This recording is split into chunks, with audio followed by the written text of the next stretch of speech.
Question 12, when using a one sample T procedure to construct a confidence interval for the mean of a finite population, a condition is that the population size be at least 10 times the sample size.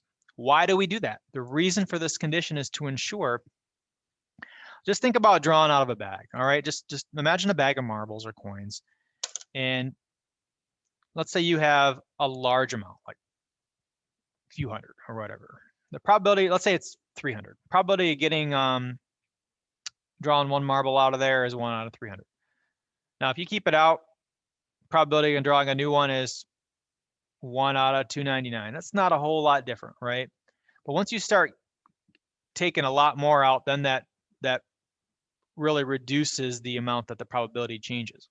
So we do the 10% condition.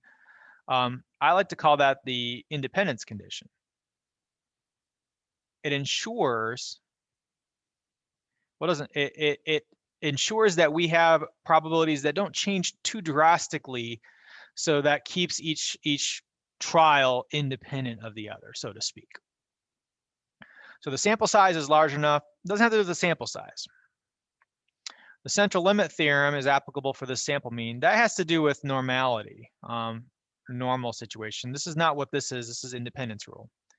The sample standard deviation is a good approximation of the population standard deviation.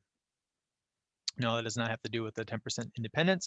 The degree of dependence among observation is negligible. That's basically saying that we want to observe the independence rule, so how much one depends on the other. We want to minimize those probabilities.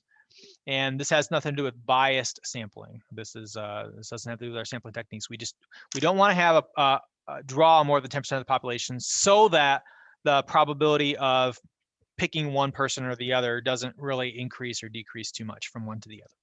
It's all about independence. Go Patriots.